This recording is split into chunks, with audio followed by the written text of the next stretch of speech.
Corn stars of Reddit. How did you get in the business? What is your best story and why have you stopped? Story 1. When I was 18, I was told by my parents that I would have to start paying my way.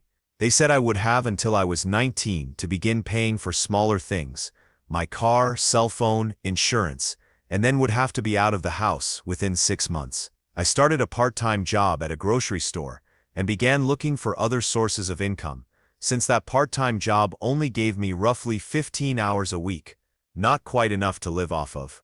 One day I saw an ad for a small film company looking for women of my age interested in playing bit parts, so I figured if I had the day off I would head in. As it turned out, I did. I got in my car, went to what I thought was the studio, which ended up being a smaller building, and joined the queue of roughly 10 girls already lined up.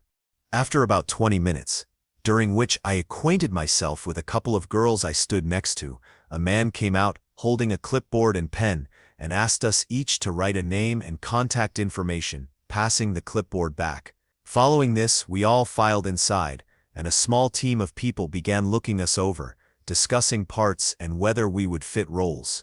In the end, I only played a small role in a couple of no-name pilots, and the studio ended up just being an agency for bit parts. No real money came from it, but I did make a connection with the guy who had originally come outside. He knew some people, and I needed any help I could get, since my deadline for moving out was now 2 months away. He said he'd see what he could do.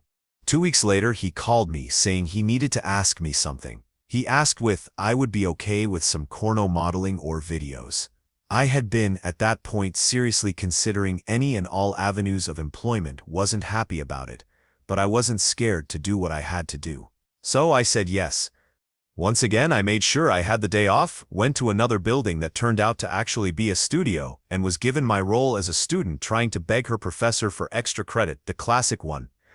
As things progressed, I began to find the scene took a fair amount of effort to keep moving, and by the time any clothing actually came off, it had been an hour or two of shooting. It came time for the actual banging, which I had prepared for, but they wanted to make sure I was okay with what would happen. It would be from behind, and would have to look into the camera, not behind me, for the shot. I was positioned, and we began. It was an odd feeling. I hadn't ever done it with someone, when neither of us was particularly interested in the other. Halfway through, I couldn't take it anymore, and I peered back, only to find out that I was being pounded by a 35-story monster from the Scottish Isles. The strange thing was, he didn't want no 3.50, he just wanted to be loved. We've been together 3 years now, and I can imagine doing anything else. Before we continue, do us a quick favor, smash that like button, and subscribe to support our channel. Story 2. I was 18, and I was just accepted into UCLA, so I really needed money. I thought I could make some really easy money from corn. It appeared to me to simply be money for banging. It was a really enticing offer. I was worried that I'd contract an STD, but my friend told me that California keeps a really strict regulation over the industry. He told me they have regular checkups for AIDS and STDs, so I'd be safe, even without a rubber. I thought I'd make $1,000 for each video, which would only take a few hours out of my day. I really wanted to do this. I decided to apply online, and I eventually found a website. I came across a site which asked for applications via email. I filled out their form, which asked for information about myself and my interests in bed. They asked me what I wanted to do, what I wanted to avoid, and to send photos of myself. After a few days, I received a call back from the guy, and I asked my friend to drop me off at the studio. He drove me there, and I was met by 5 different guys, 1 with a camera, and 4 others with really big dongs. For perspective, I'm 5'8", slim, and I've been described as a less Jewy Alison Brie. They were all a head above me, and all looked significantly stronger, as if they lifted regularly. They told me the plan for the day and what I'd need to do. It seemed pretty simple. I'd just give them all a blowy, some handwork, bang them in different positions, then do a facial. I was slightly nervous, but it seemed like fun. I was asked to kneel in front of a couch. The camera guy sat in front of me on a stool, turned on the camera, and started to record. He'd ask me really basic questions that were in the application form, like why I decided to get into corn and what my interests were. After a few minutes, he started calling me a frigging whore who had her priorities screwed. I didn't think too much of it until the other guys started getting handsy. At first it was fairly gentle, but after a short while it felt like I was being stabbed in the throat. His hands grabbed my head like a basketball and did thing that felt like I was going to die. Before we finished, one of the guys went too hard, so I threw up all over him and slightly on the camera guy. I cleaned myself up, told them to go fet themselves, and left. I never went back, and I'll never want to. I've never felt so guilty and ashamed of myself. I tried to off myself once, but I just passed out and woke up with vomit all over my shirt. I couldn't shake the feeling in my throat for a solid week. It felt like I swallowed sawdust. I couldn't shake the embarrassment and shame for months though. Even now, it's still with me. I fear that someone I know will eventually find the video and show it to others. I don't even know if they uploaded it or trashed it due to the vomit. I was paid $200 for it, which definitely wasn't worth the trauma. They initially stated they'd give me $500 for it, as I was a first-timer, but they said the vomit ruined it all and that I was a stupid frigging bitch who just screwed things up.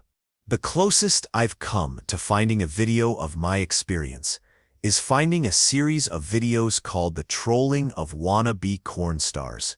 He's not the same guy, but I used to believe it that he was. I wanted to believe that he was the guy, but he's not. I doubt I'll ever find him again. I have no idea what the actual guy did anything with my video. To this day, I worry and become anxious if someone approaches me on the street. I fear they've seen my video and they want to say something to me. I have trouble trusting people now, and every time I hear someone talk about corn, it reminds me of that and it ruins my day. I can't concentrate or focus on anything else until it leaves my mind, which can take a few days.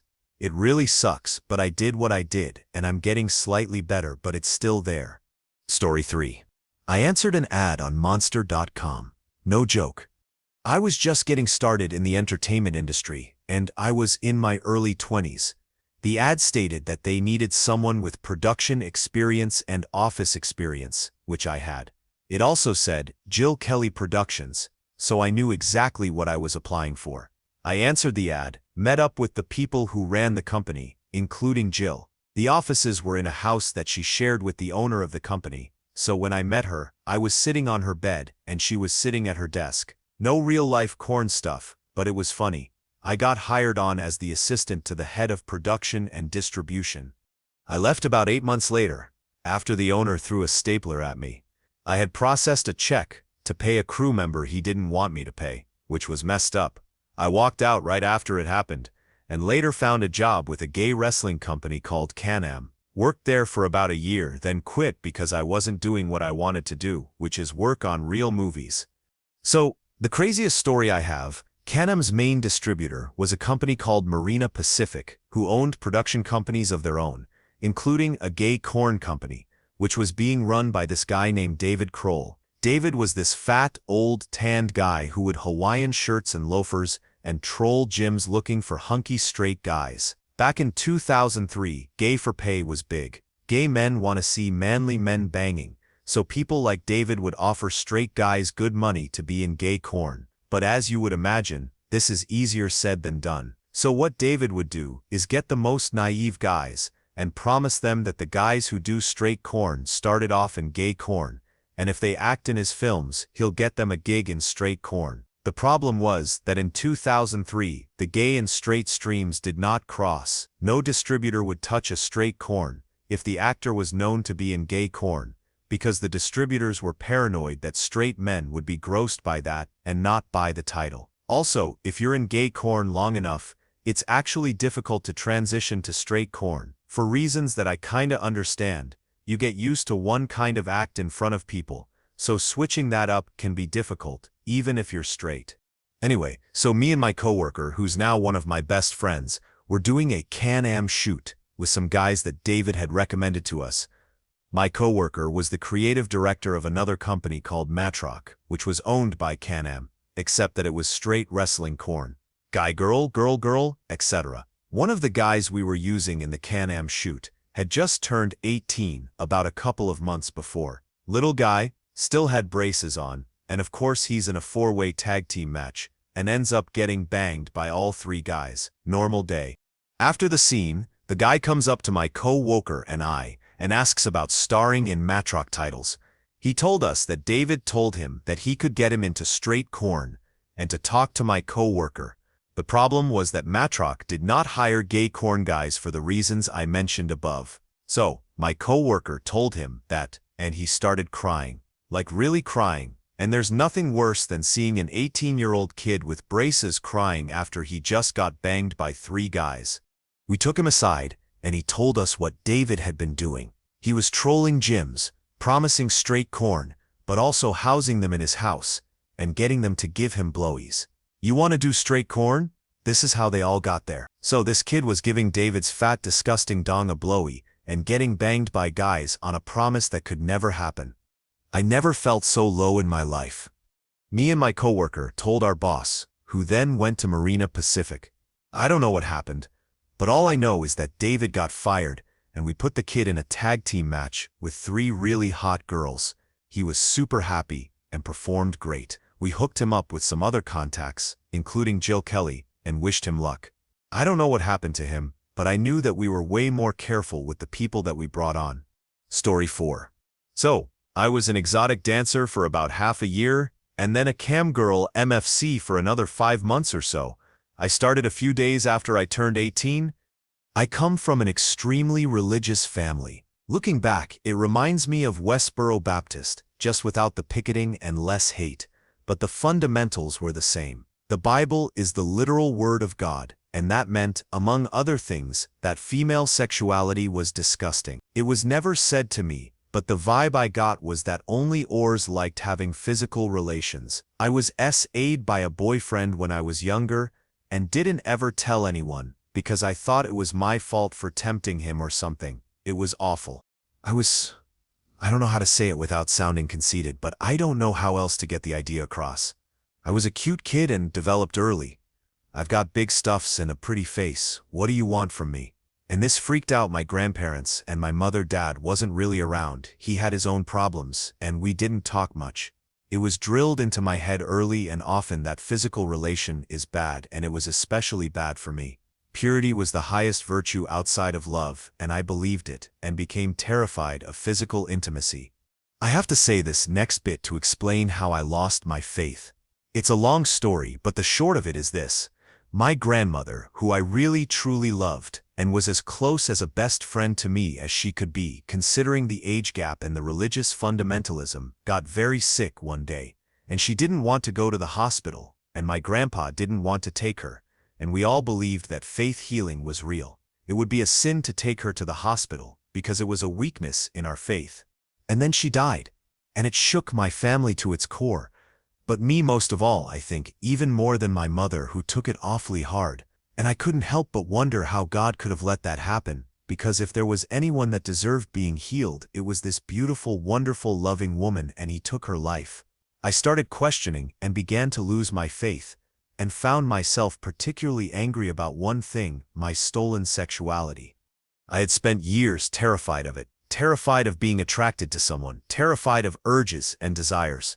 As I began to lose my faith, I began to allow myself some leeway in terms of chastity and then more, and I finally lost my faith entirely, but not my anger for having been betrayed in this way. I became rebellious, even spiteful about it. The first time I became physical, on my own terms, was a giant, liberating middle finger to my family and their awful beliefs. It was like I had spent my whole life in a dark room, and suddenly the curtains were thrown back, and I could see light and color for the first time. I know that's an awful grandiose way of describing my first consensual experience, but that's really how it felt. The shackles were gone, not just on my sexuality, but my life. As I approached 18 years of age, at the behest of my best friend, who was a rebel by default and didn't need the unfair death of a beloved family member to motivate her, I decided the perfect way to empower and completely liberate myself was to become a dancer. It would horrify my family if they ever found out, but that is what made it so enticing.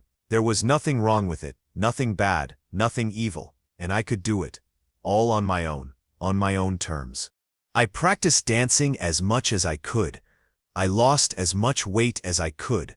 I wasn't overweight, but I wanted to be perfect, and my friend and I went to a big club to try out. She chickened out though, I almost did too. It was scary, but exhilarating, and I had promised myself I would do this. This was the final battle in the war for my sexuality, and I intended to win. So, I danced. They let me pick my music, and I danced to a song I had come across randomly and inspired me to feel like a badass instead of the meek, scared girl I used to be who believed in nonsense. I rocked that stupid audition and they hired me. My best story is, unfortunately, how I got into this. The experience quickly became more degrading than empowering, but I made so much money so quickly that I didn't stop. Finally, I couldn't stand it anymore and I quit after half a year. I got into camming thinking it would be easier, and it was, but it felt a little sick somehow, and I couldn't do that anymore either. I stopped doing it entirely about a year and a half ago. I'm glad for the experience though. Looking back, it was a stupid way to spite my family, but the experiences were worth it, even though so many of them were bad, and the friends I made and the things I learned are worth more than I have room to describe in this comment box. My family still doesn't know. Pardon the expression, but God willing, they never will. Story 5. I actually starred in 2 movies. Back when I was on my Mormon mission, I accidentally knocked on the door of a house in which they were shooting a corn. After seeing me, the director offered me a large sum of money to star in his film. It was in the 5 digits. Since my girlfriend wanted to get married at the Mormon church when I came back, and getting married there is crazy expensive, I had to accept. Since they knew I was a Mormon and couldn't be physical before marriage, they offered to use a stunt dong in the penetration scenes. Basically, it was a superhero flick, in which I play a superhero that can give people forced peak with a Metroid-like arm cannon. The crew were an interesting bunch. I had a sidekick that helped me with a bat belt full of gadget toys. The actor was actually a graduate from MIT, but did corn occasionally, because he's an addict. Ron Jeremy played one of the villains, and I'm pretty sure the cameraman was gay, though he tried to hide it a lot. Story 6.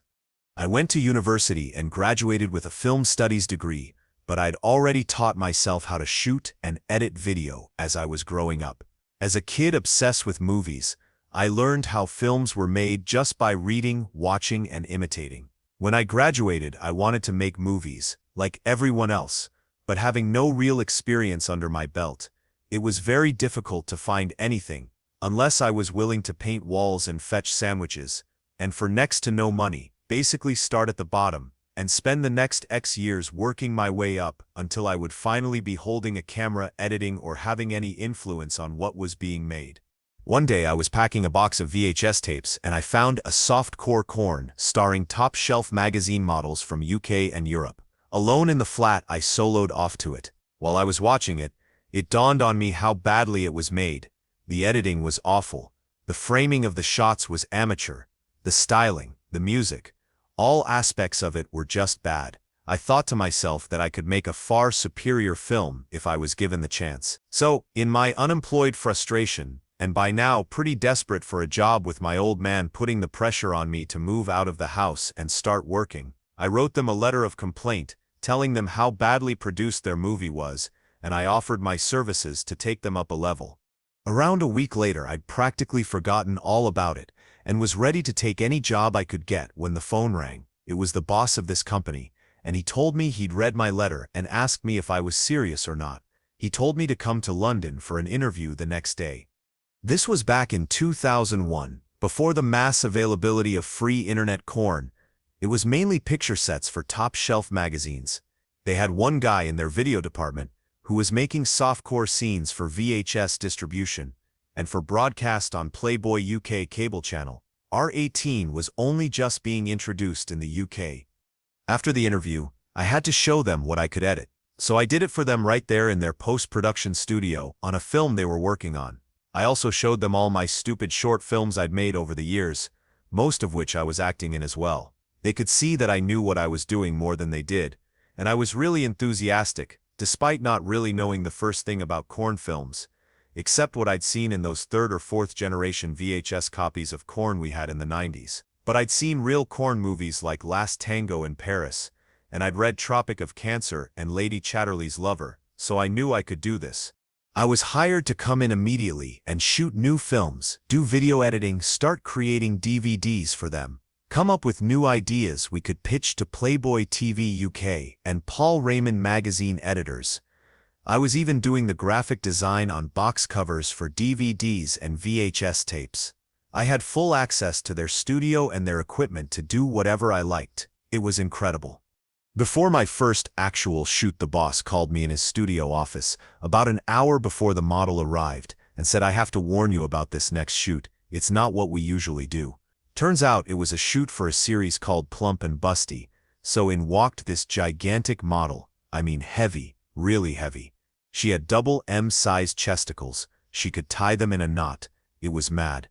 That was my first ever corn shoot. Just me, a huge beta, shoulder camera, and this woman soloing off. I remember thinking, what the hell am I doing? I'd never filmed a woman bare before. Never mind directing a hugely overweight woman to solo herself. The toy dong we had for her was the size of a fire extinguisher. The boss was right though. It was not the kind of content I had to create much. It was mostly incredibly amazing. Young, beautiful European girls and girl-on-girl corn. I became one of the top directors during the time, and made some great movies with some spectacular girls. I was 21 years old, writing corno movies, flying around Europe, and working with the most beautiful women I'd ever seen in my life. I was doing lighting, directing, camera work, everything you can think of. Suddenly Playboy TV wanted 8 projects a year from us.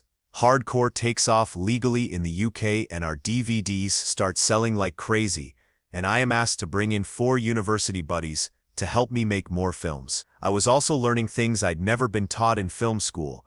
I was creating programs for television that had to adhere to strict broadcast standards, so I had to teach myself all about that, but I had all the equipment to learn it on. They were fun times. We weren't making any real money ourselves, just watching this company become more and more successful, but still it was good fun. I'm 35 now and I've started my own company with a very smart businessman who co-founded one of the main corn tube sites. We have about 12 different brands, some of them very well known, and I manage our production and post-production teams. I really love my job. Writing this and looking back makes me feel kind of strange. I never would have thought I'd be working in the adult industry, and to this day I never know what to tell people when they ask me what I do for a living. I've lost a lot of my motivation to make more mainstream movies or work on TV shows because I am happy doing what I do now. Although when I see the sheer amount of crappy corn out there and read some of the horror stories about cruel and disrespectful a-hole producers, I do get kind of jaded. But I like the kind of corno I make. Our crew and the models we work with have fun. It's a very good atmosphere, and no one gets hurt, so I believe in what I am doing, and I think it does have some value to it. At least I like to think it does. Story 7. When I first arrived in NYC, I worked in a restaurant that was the hub of the classic corn industry. It was a place called Bernard Sizz. It was directly across the street from the Harmony Burlesque Theater. During the day, the restaurant catered to a crowd attending the Broadway show right next door. Came about 10 p.m. every night. It turned into the meeting place for the entire NYC corn industry. One of the owners of the restaurant was a guy named Freddie who was some big official in the NYS governor's office. He would show up every night soused, with some big bodyguard in tow. And if anyone happened to take a photo anywhere in the guy's vicinity, the bodyguard would storm over and break the camera. I got to know many of the corn girls working in that place, and it was a fascinating experience. I had grown up in some middle-class suburban neighborhood, and these weren't the type of people I had generally had the opportunity to meet. Most of them were rather sad types though. See, they're hooked on drugs or histories of severe abuse. That generally seemed to be the calling card for matriculation into the 1970s corno industry. I could tell 1,000 stories of what went on in that place. Thus, heck, there was more action in the bathroom of that restaurant in a single night than I would probably get to see in a lifetime. Unfortunately, this all went on at the dawn of the AIDS era in NYC, and within a few years most of the girls that hung out at Bernard's would wind up dead. Frankly, I was lucky not to have joined the ranks of those that fell sick. Getting some from a corn star seemed like a badge of honor at the time, but not so much once it became clear that you might have something to worry about for a long time to come. One of the more amusing factoids of that experience, said a girl working as a bartender, There was a wannabe actress. She would later go on to a part on a popular soap opera. After her acting career quickly washed out, she was super cute but completely talentless. She married very rich and is now some big Connecticut socialite, replete with photos of her and the governor. I wonder how her super rich friends would feel if they knew she had worked in a corno bar. No doubt she scrubbed that from her resume. Story 8. I nearly wound up in a corno once. When I was an active pro wrestler, I'd get all sorts of offers to work shows from the next town over all the way to Japan. I had a home-fed wrestling company that I worked with for all their shows and would fit other shows in where I could. I got an offer from a new fed to work a show minus the pay was good. They were only an hour away and I wasn't booked that night, so I took it. I had a rule that I'd take one of the big wrestlers with me on any new groups, just in case, and this time wasn't any different. So, we get to the place and it's this big cleared-out storefront. Indie wrestling happens in weird places, so no red flags yet. Once inside, I saw a bunch of girls in various stages of undress, and none of them looked like wrestlers. My buddy, let's call him Jack, and I were giving each other the side-eye as we walked around looking for the booker, the guy in charge. We finally find him, and he's skeezy. Not unheard of, but at this point, morbid curiosity took over. I'm like, okay, so like we discussed, I only work with trained wrestlers and legit shows. The booker assured me my opponent was trained and everything was cool, all the while glancing at Jack and looking irritated. I asked to see the ring. He leads us down some dim hall, up a set of rickety stairs, down another hall and around a corner where he proudly showed off his professional wrestling ring. It's a blue padding on the floor surrounded by gym mats with fake ring posts and turnbuckles and what looked like garden hose for ropes. There was nowhere for a crowd meant the most important part of a wrestling show to be seated. This is a frigging corn shoot, isn't it? I asked Jack. He agreed with my assessment, and we turned to leave. The booker was trying to convince me to stay as we wound our way through this maze of a building, passing by girls in lingerie as they were being shown how to approximate a wrestling tie-up by some other dude who had no idea what he was doing. We passed about 30 girls on our way out. I was actually really shook up after we got out of there. Never took another outside booking again. Story 9. Does it count if I was only paid in beer? This story's about 13 years old now. I wouldn't believe me either, but it's absolutely true. About 8 years ago, I was hanging out at the beach and met this really hot redhead and her Asian friend. After a few hours of chilling, they invited me back to their campsite for barbecue and drinks. Somehow the conversation turned to banging, and it turned out they were total freaks. They were into all kinds of wild things. We ended up moving the party into the RV and got to work. I was in the middle of pounding the redhead when I heard the door open behind me. I turned around and there was this guy standing there, just watching. I'm 6'1", about 180 pounds, and he was a few inches shorter but stockier and pretty well muscled. I started to stand up, like what the hell, but she reached up, turned my face back toward hers and said, "Don't worry, it's okay, he's my husband, don't stop." I was still kind of half looking over my shoulder, but she suddenly got really into it, so I stayed excited and kept going. The guy grabbed a beer and sat in a chair off to the side, soloing off until he got his lil guy up. It turned out he was only about 2 inches, and his wife just couldn't get anything off from it. She needed toys or someone bigger for herself. Eventually, we switched things up. I started banging the Asian girl while he was with his wife, and the two girls started kissing. We cycled through more combinations like that until everyone was done. Later, after a few more beers, he asked if I wanted to do it again with the two of them while he videotaped it. I agreed on the condition that he didn't show my face, so he dimmed the lights and gave me a dark blue baseball cap, which I wore pulled low to hide my face and avoided looking at the camera. The next morning, they gave me their cards and told me to call if I was ever in the area again. Both of them worked for city government, in a place far from the beach, but the Asian girl only had a personal card, no business name. Now the awkward part. A couple of months later, I was telling a friend about all this, and he joked, "Do you still have their cards?" I did. So he suggested we Google them, and we found them. It turned out they'd just been fired from their city jobs after the city discovered their corn website. Naturally, we checked out the site. The details I knew too well made it clear it was the same woman. One of the links led us to the Asian girl's corn site. Surprise, surprise. On her page, one thumbnail showed a tall guy doing it from behind, wearing a dark blue baseball cap pulled low to hide his face. My friend has never let me live it down, and now calls me Holmes. Story 10. I have worked in the girl corn industry. I'm very proud of the company I worked with and the work that they produce. I found them in a very interesting way. I was studying gender issues in university, and one of my textbooks mentioned some examples of feminist corn sites. I checked them out and really liked the look of Abby Winters. They focused on natural girls and their real personalities.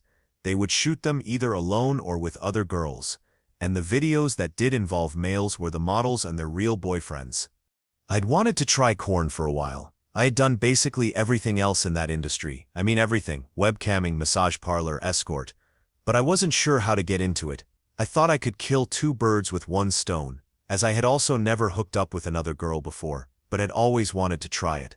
I applied through their website and received a reply the next day.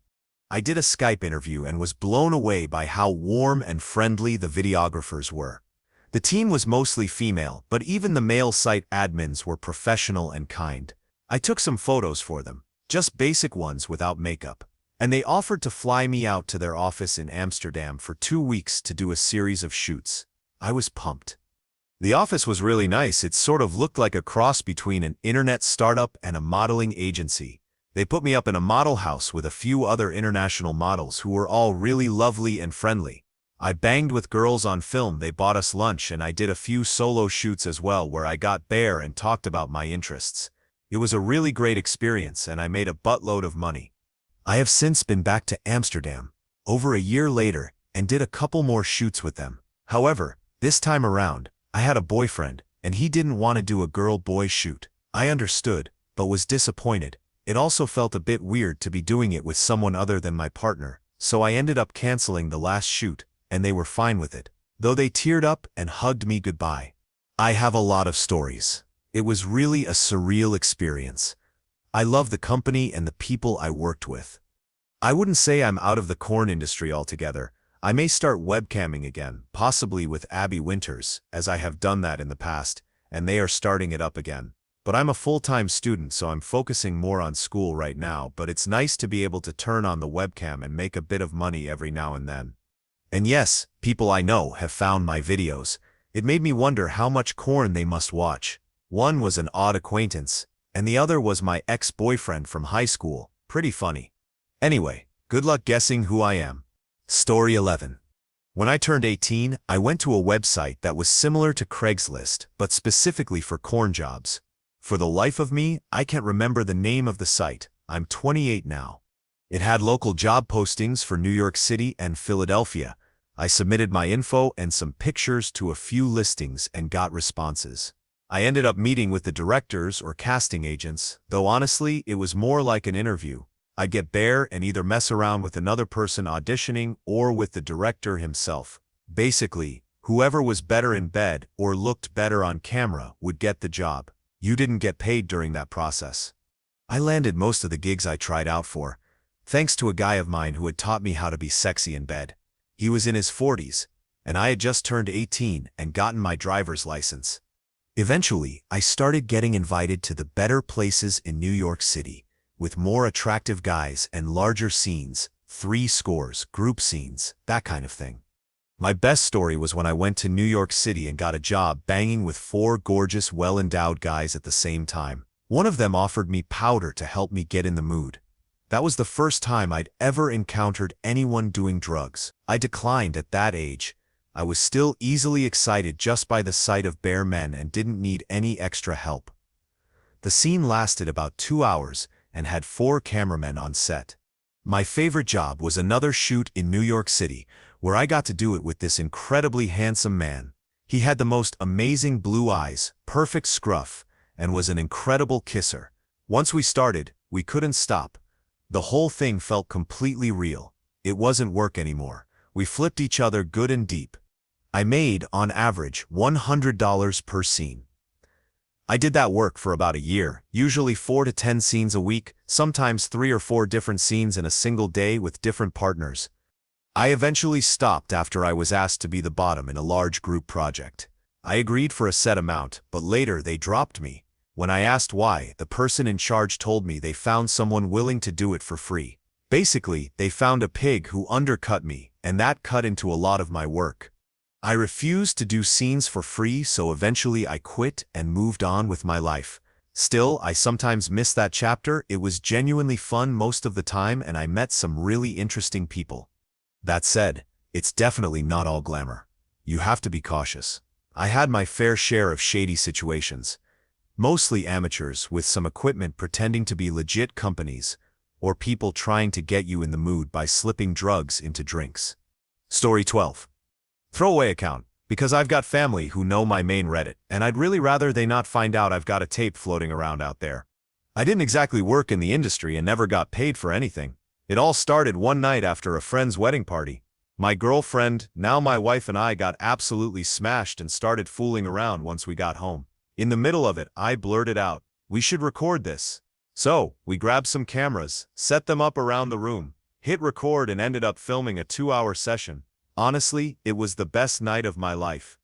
The next morning, I grabbed the footage from the cameras. Since video editing and filmmaking have always been my jam, I thought it'd be fun to cut everything together in editing software. I saved the final video to my desktop. A few months later, I let my friend use my computer. After he left, I went back on it and immediately noticed my tape was still on the desktop. Maybe he hadn't seen it. I checked the browser history and discovered he had uploaded the tape to a site. I started crying and called my girlfriend, who was panicking too. When we got home, we read the comments on the site and thought, wow, they really like us and our bodies. Maybe we should do this again. Soon enough, we were making videos every weekend and uploading them pretty much every week. It became our favorite little thing until the site we uploaded to got shut down. I'm sure the videos got re-uploaded to bigger sites, but I don't want to find them, and I'm not interested in making more videos to share, since that would only increase the chances of people we know finding them. We have a 16-year-old daughter and a 14-year-old son now. I wouldn't want them and their classmates and such to find out their parents make corn videos together. In case you ever want to attempt the videos, my wife has red shoulder-length hair, fairly big jugs, and I'm the fairly muscular guy with the black hair and beard. Really helpful for all you horny peeps out there, I know. Story 13. I was a cam girl for several sites for a couple years. It was simple, just got tired of going month to month serving, and I really wanted to work for myself. It seems easy, but it's actually pretty mentally exhausting. Not demoralizing or anything? You'd be surprised how respectful most of the men were. MFC was probably the most disrespectful, as free sites tend to be. Still, you have to put on a happy face and pretend to be into it even when you're really not feeling. And then there are the guys who just want to talk because they're lonely. That's always kind of depressing. I probably have a million stories, but the first one that comes to mind is about a guy who really liked farting. Obviously, I can't fart on command, so I told him I could, and quickly downloaded a farting app on my phone.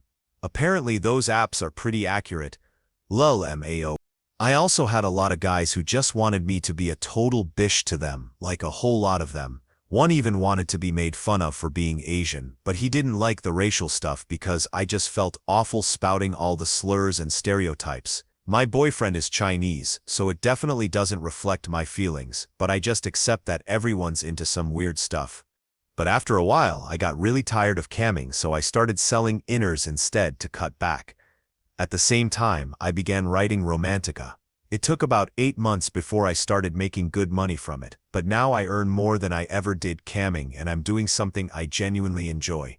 So yeah, I definitely took full advantage of the whole thing. Story 14.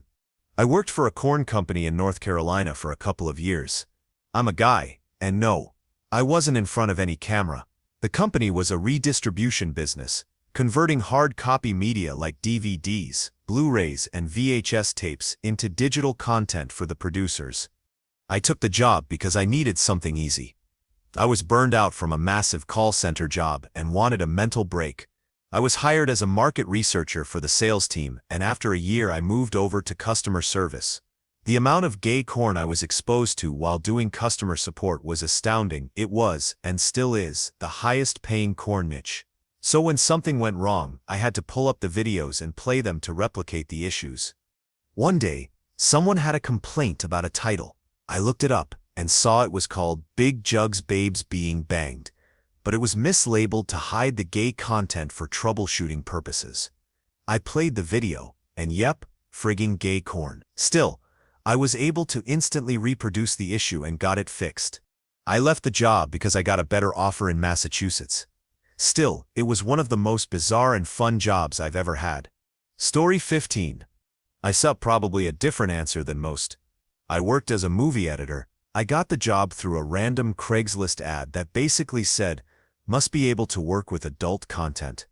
When I showed up, the office was very clean. You'd never know it was a corn company unless you noticed the art on the walls or what people had on their computer screens. It was a professional workplace, but instead of spreadsheets and paperwork, we worked on corn movies and websites. I held that job for 3 years, from around 2008 to 2011, but the industry was already going downhill by then. Eventually, I was laid off because things had slowed so much. I honestly don't know how they managed to keep most of the staff. At the time, I was upset, but it turned out to be for the best. People aren't exactly eager to hire you after working in corn content, so I often just explain what I did without mentioning the nature of the content. It's not what people imagine, bare girls casually walking around in a fun, carefree environment. It's serious business and treated that way. Seeing a lot of bare women over 3 years was cool, and I've got some interesting stories, but honestly, I'd stay away. Low pay, high turnover. Story 16. I started out as a production assistant for a friend who had just begun directing and shooting. I worked on only a couple of shoots before moving to England to DJ on a tour. About 6 months later, I came back, and after getting laid off from my job in LA, I called up a buddy I'd met while working on one of the shoots. He got me a job driving girls for one of the talent agencies he was partnered with. I did that for about a year, got laid a lot. It was fun. That same friend also shot content for one of the online companies, and eventually I started shooting scenes myself. After that, I got a job editing for another online guy, but he ended up blowing all his money, so that ended as quickly as it began. I decided to move back home. I just got sick of LA. My buddy who I'd shot video with drove out with me and helped me move. About a month later, he passed away. Since then, I have zero desire to go back to that industry. Story 17. I worked for the 7th largest straight and 3rd largest gay corn conglomerate. Mostly, I handled ad expansion, selling the free product that is corn, and making sure torrents kept churning so we, the producers, could keep making money. When a big expansion deal I was hired to manage fell through, I took a lucrative severance package. Now, I'm unemployed and honestly, loving it. I know this might not be what you expected, but the corn industry has really evolved into a white-collar corporate world, much like any other lasting high-revenue business. While working there, I met James Dean, Peter North, John Stagliano, Cody Cummings, and Tara Patrick. Story 18. I used to perform solo in a lucha libre mask on Cam 4. I wasn't making good money or anything, but it was cool to see the mix between girls and guys that would come in and what they would request. I had one dude that wanted me to just hold my dong and speak Spanish. I cannot speak Spanish. I went to Google Translate and translated a giant wall of text from the Wrestling Observer newsletter and started awkwardly reading it out. I stopped because I started having regulars who would be super creepy, and considering how small Dublin is, I was terrified they would find out who I was. So here I am, reputation unsullied. Story 19. Guy here. During my 2nd year of college, I responded to an ad seeking web design work. It was adult content. Sure, fine, no problem. The guys ended up having issues finding male talent, and were looking. So, I auditioned. I went to one of the producers' houses, where a girl they'd worked with before was already there. She was short, a little chubby, with some baby fat, semi-cute. She gave me a blowy on the couch, and we did it in a few positions while he filmed. The point of the audition was to see if I could stay up and finish on camera. Spoiler, it's not as easy as you'd think. I ended up doing 4 shoots for them. They even flew me to another city for one. After that, I think the production company either folded or lost funding. Weirdest shoot. A girl came over with her boyfriend. After I finished a scene, I was just hanging around, learning the ropes behind the camera. She started giving him blowy for 2 or 3 minutes, but he couldn't get his lil guy up. I ended up stepping in, banged her, and gave her a facial while her boyfriend watched. I felt kind of bad, pretty sure they were just desperate for the money. Story 20. I work as a cam girl. I got into it after realizing that waking up at 4 in the morning to work in a kitchen just wasn't for me anymore. I had started my own business and was struggling to keep it afloat. A friend of mine was already camming and had nothing but good things to say, so I figured, what the hell, sent in some pictures, set up a profile, and now I solo off professionally. I've got plenty of stories, but my favorite part is finding creative ways to blend intimacy into everyday tasks to keep things fun. Cooking dinner? It becomes a bear cooking show. Karaoke? If the guys don't like the song, I spank myself. Sexy card games, blowy trivia nights, naughty gaming sessions, bear laundry folding. You know how people add in bed to the end of phrases to make them sound dirty? That's basically my life. Story 21. Finally, a post I can answer. I was never actually in any scenes, but I spent a long time behind the camera. It all started when I was 18. I met a guy in high school. We'll call him Paul. We were both dealing with problems at home and connected quickly, becoming good friends. At the time, I was starting to get into drugs to cope with everything going on. One day, when my usual guy couldn't come through, Paul said he knew someone who could hook me up. I agreed without hesitation, and we left school early to go get it. He took me right across the street from our high school to an apartment where his older brother lived. His name was Chris, and unbeknownst to me at the time, he also ran an amateur corn site. We hit it off right away. He became a kind of older brother or father figure, something I had been missing. He started looking out for me, and before long, I was affectionately known as the intern in the new circles I found myself in. A couple of weeks went by, and Chris started inviting me over to hang out. Eventually, he asked if I wanted a job. At first, I was just mailing out DVDs people had ordered online. After a few months, once he trusted me more, he took me out one night to work as his camera guy. It never really struck me as strange, at least not until senior year when I ended up filming a couple of girls I had gone to school with since middle school. I did this for about a year and a half before moving away to college, but on all the major holidays, I'd go back and help him out. The last shoot I did with him, he rented a houseboat with 6 girls, and we filmed all weekend. Eventually, it came to an end when he moved to Europe, and I decided I wanted a more traditional lifestyle. We're still good friends to this day. He even sends me new videos he shot and asks for my opinion. Story 22. 10 years ago, I ran some solo girl sites. I started as the webmaster, then began helping on shoots and learning studio lighting and photography. Lighting for corn is very different from lighting for art or portraiture. The posing is obviously quite different too. I was impressed by the professionalism and mutual courtesy on set, and I feel sorry when I hear about demeaning experiences others have had. I used to wear 2 buttons to shoots. One said, "I guess I need to do something with my college degree," and the other was Beavis and Butthead, saying, "Wouldn't be cool if girls, did what you wanted?" Honestly, it was pretty cool. Having an attractive young woman willingly come into the studio and spread for us was fun, and we treated them all respectfully, which they appreciated. So, after the shoots, we almost always got a hug. No, I never tried to hook up with any of them. That's part of the respectfully thing.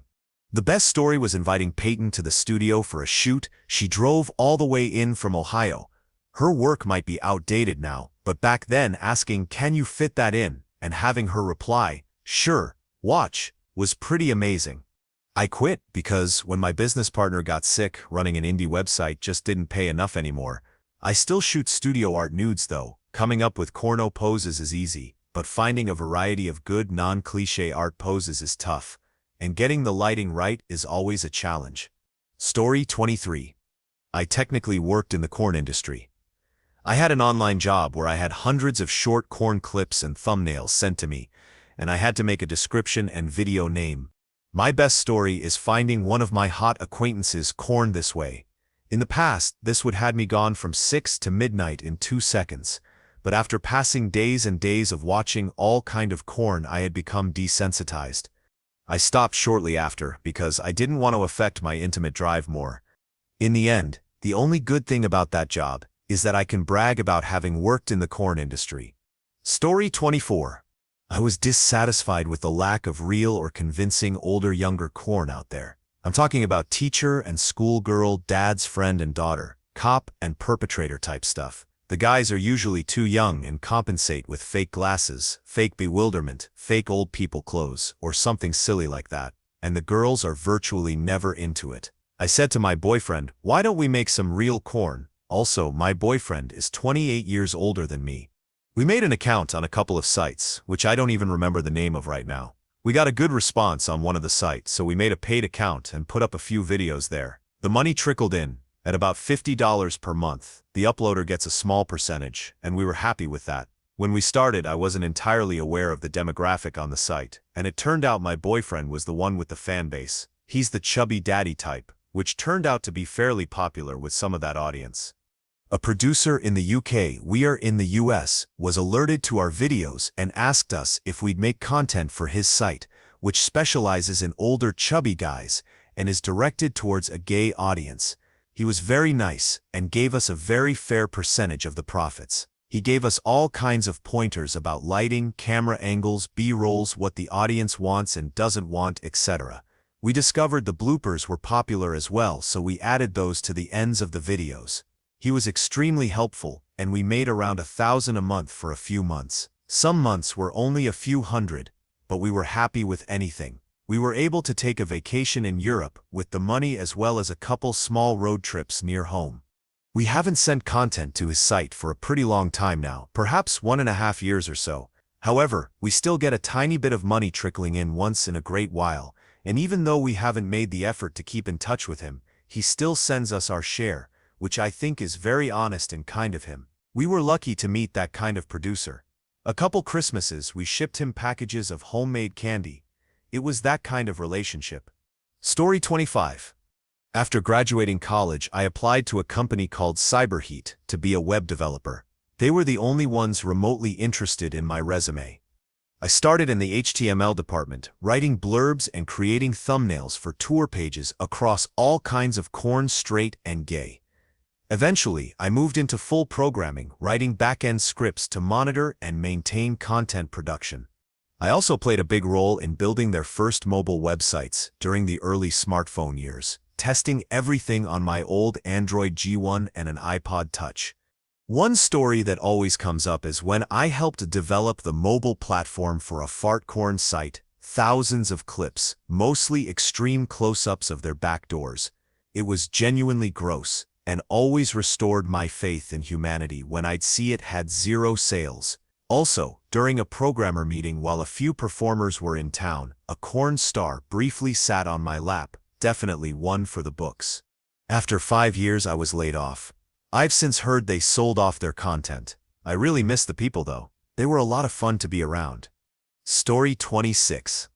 I worked as a video editor for the biggest video-on-demand company in the world from around 2004 to 2008, so yeah, I saw a lot of corn. We all treated it kind of like handling money at a bank.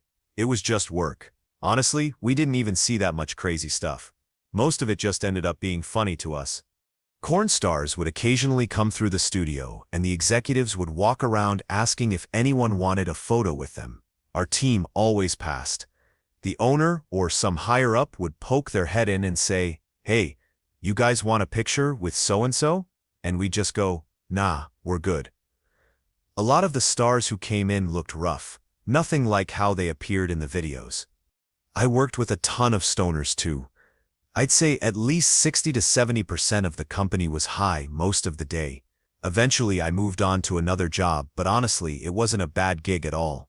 Story 27. I did a small stunt dong role once. I was at a tattoo shop getting some work done when this couple walked in, chatted with the owner, and walked around the place. The guy stopped to ask me about my tattoos, and then asked if I'd ever modeled. I hadn't. Meanwhile, the woman kept giving me these intense looks. The guy handed me his card and said he represented urban models and that I might be a good fit for a specific website. I was 21 at the time and found myself mulling it over. Do I really do this? What if it's a scam? Eventually I called. They asked me to come in.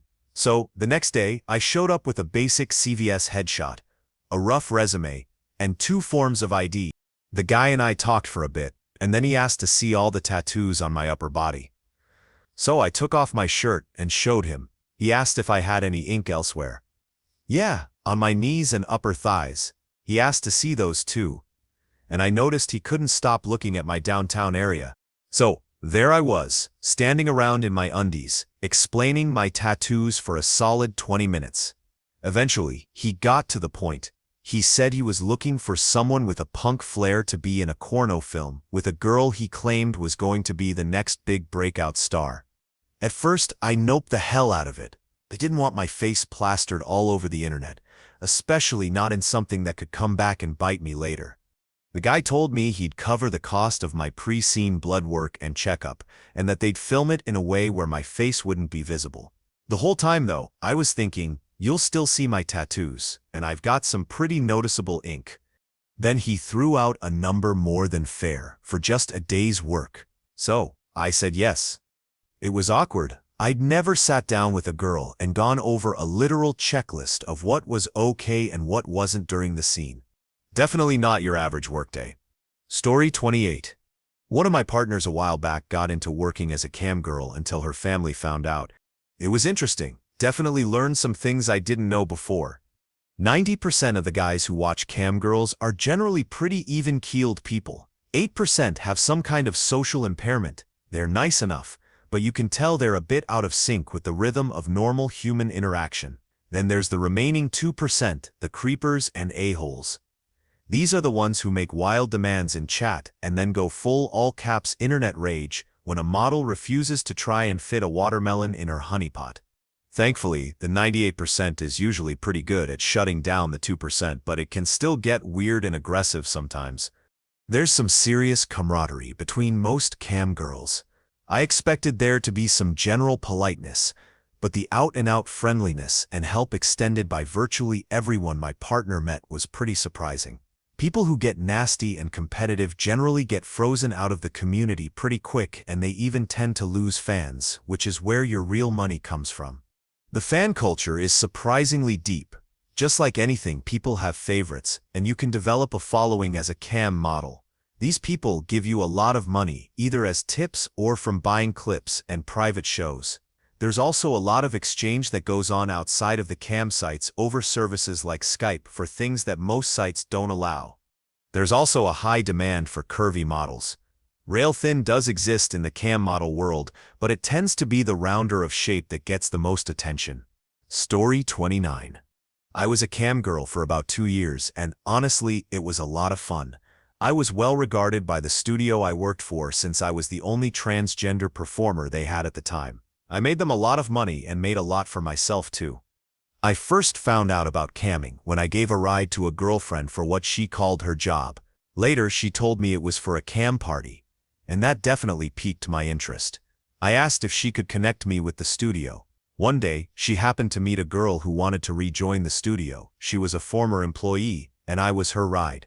After they got her signed up, I had a chat with the admin, and I ended up getting signed up too. On my first day, I was so nervous, but by the end of it, I started to get into a flow. Before I knew it, I was making over $400 a week, which was a lot, especially for an indigent trans woman trying to get by. I liked camming because it was genuinely good for my self-esteem. I had guys telling me how beautiful, sexy, and amazing I was, and as someone who struggled a lot with self-trans shame, it really made a difference. I started taking better care of myself. I lost weight, got in shape, did my makeup really well every day, and found myself smiling more naturally. I became more gregarious, more social, and more confident in my own skin. My best story was a guy who paid me $5 a minute just for me to watch him put the entirety of a 2-foot fake dong in his back door. I didn't have to do a thing. I stopped because I just didn't have the technological setup to keep going. When my streaming computer broke, the cash flow stopped, And without that income, I couldn't afford my studio apartment, which had doubled as my performance space. If I had the chance, I'd start again in a heartbeat. Those were good times. Story 30. I worked as a cam girl for about 4 months. It all started pretty randomly. I had a Tumblr blog where I followed a few cam girls, and then one day I lost my job.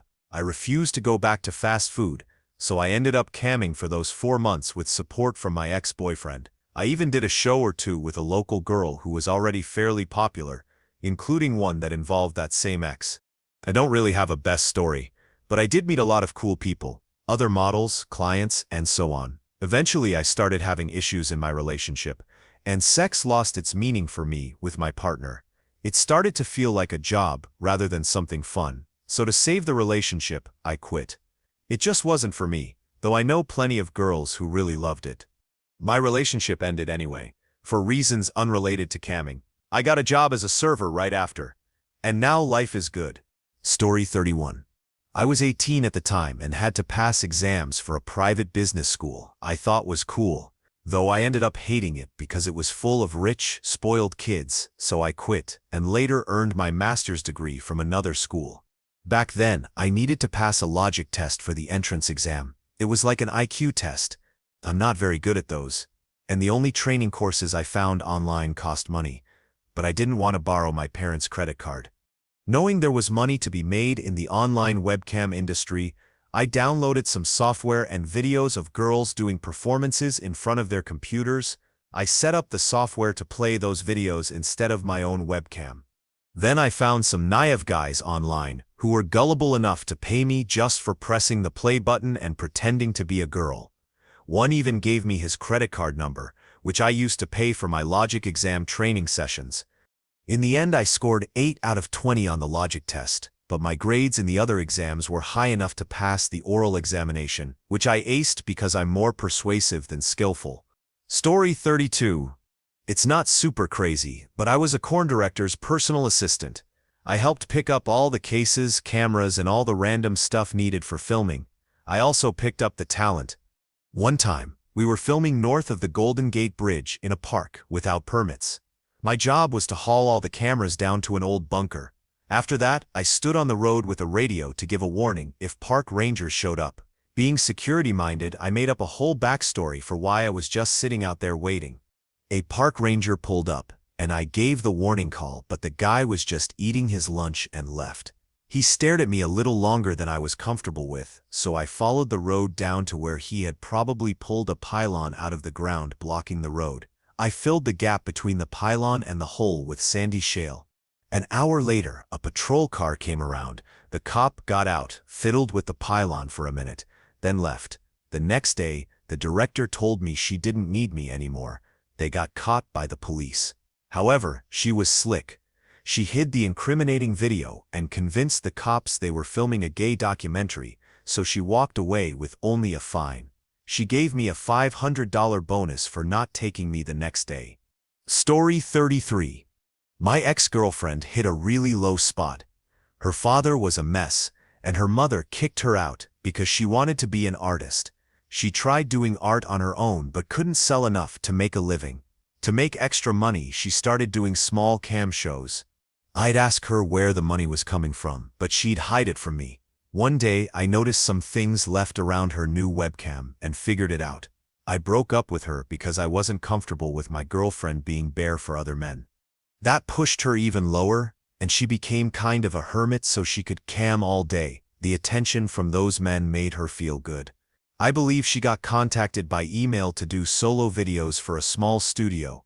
Things escalated from there, and now she's in a bunch of low-quality corn. So, moral of the story, I banged a corn star. Thank you for watching. If you enjoyed this video, be sure to give it a thumbs up, subscribe, and hit the bell icon so you never miss an update.